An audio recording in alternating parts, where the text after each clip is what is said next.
member of our Marquette Club Sports team. I'm very interested to know all of your stances on club sport funding through SOF.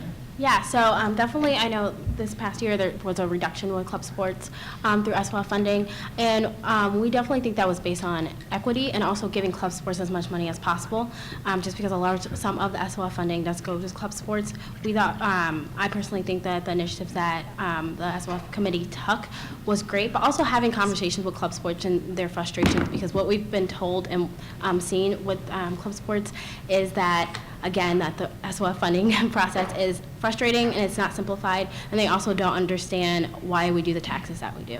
So one of the things I think we should also investigate is opening up to more periods for club sports funding. One of the things that occurs right now, if you're not, if you're in a club sport, you apply at the beginning of each semester. We've had a lot of organizations come to us and say, well, we're going to need this if we go to a tournament.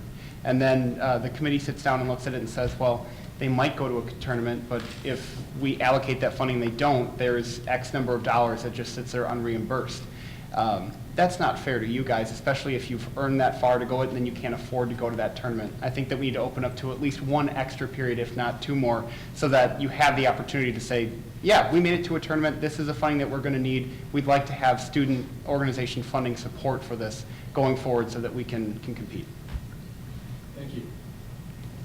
So when you look at the club sports in the budget, it falls under student organization funding, and there's some formula that someone once put together about what % of the overall SOF line goes to sports and club sports. And I think it's time for that to be revisited. I think we need to look, not base it off of a survey that asks students, would you rather see this money staying on campus or going off campus? It's a little bit misleading. But really looking at how well that money is used year after year after year, and then kind of building a formula that better supports both the club sports and the non-club sports. I don't have much to add to that, but again, it's something that we'll approach going through and speaking with organizations and understanding the needs, and that's something that definitely opening up different periods, that's something that we need to take into consideration about the needs of the organizations. Thank you. So I actually have quite a few close friends who are on club sports, and I know that a heavy burden is actually placed on the members because they have to pay forward so much in order to be a successful organization. They have to pay for uniforms, for travel, for lodging, and so to combat that, we would move forward and attempt to increase actually the student organization funding budget, and so more money is allocated to SOF, and thus we can allocate more money to organizations, and in particular club sports, to make sure they are able to be successful and do what they need to do and build friendships. And yes. Zach, anything to add? I agree with Tyler. I think the thing he mentioned about separation between non-club sports, which is MUSG's way of saying everything that isn't a club sport, and club sports organizations. Right now it's set that $82,550 is for non-club sports and $50,000 even is set aside for club sports. That's something that's set by the financial vice president every year. I'm not sure what kind of formula they use to base that upon, but I agree with him that we should direct FEB Ciccone to reevaluate where that line is set. So. Thank you. Hi guys. You all carefully constructed your ticket based on your platforms and the diversity you're trying to display within your question on diversity tonight. This may be as a result of the way tonight was formatted, but when you were asked questions, each table would have a response, and a lot of times, more than not, you would get, I agree with my candidate, or my partner, ticket member.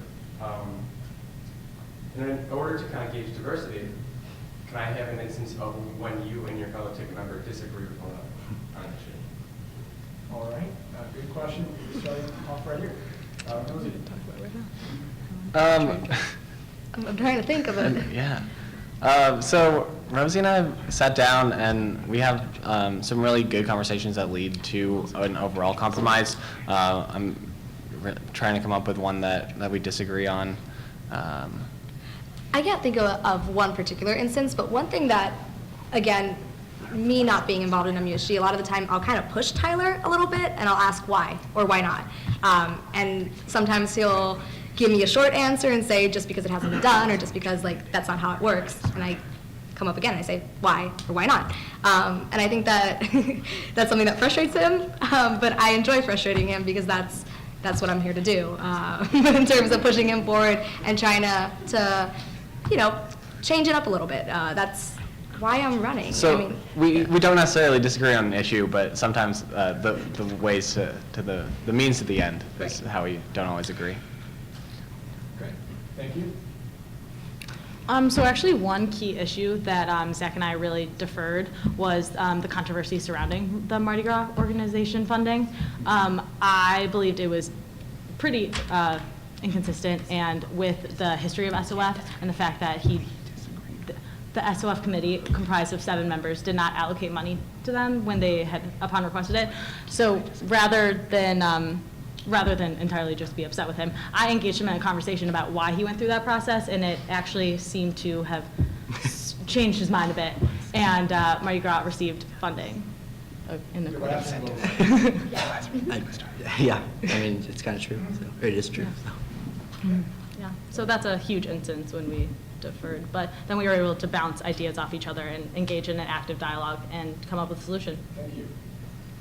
Yeah, great question. One thing that I guess Kyle and I disagreed on was incentives, for advising.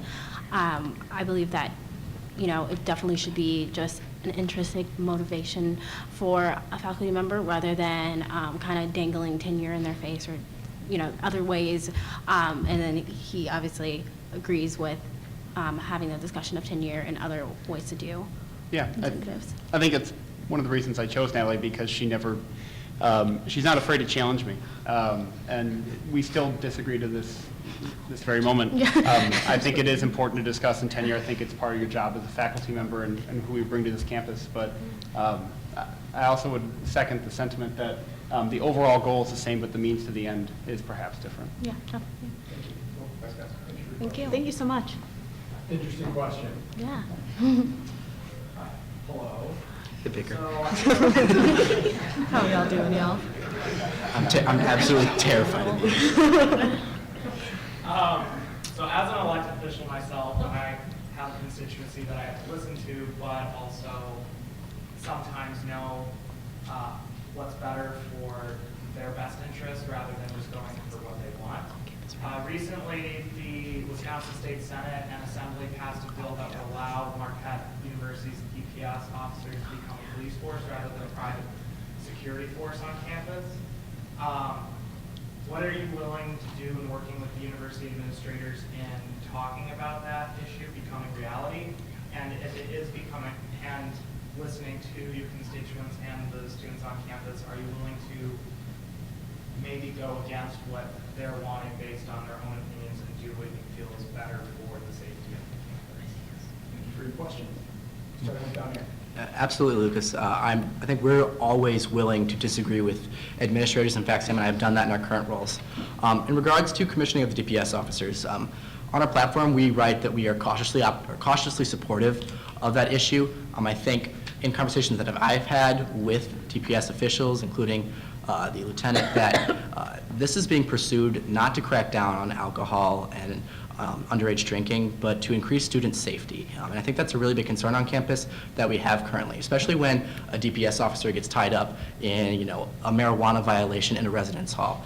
That officer can wait there for hours on end, waiting for an MPD officer to respond to that situation when they could be out patrolling the streets, making sure that we are actually safe, not worrying about this, really insignificant residence hall violation that occurred. To that end, though, I think we are concerned if this becomes something that they're pursuing in order to crack down on alcohol, that's something we would oppose. We are not interested in having DPS become a way to break up things that are happening off campus. If they're doing it to increase safety, we're for it. And that's the conversations that I've heard. We'd also we'd want to make sure that students are included in the process. The university hasn't come down on a decision. Even though this bill has passed both the state assembly as well as the Senate, the university hasn't decided. They've told me specifically that they would include students in that decision. So we look forward to that.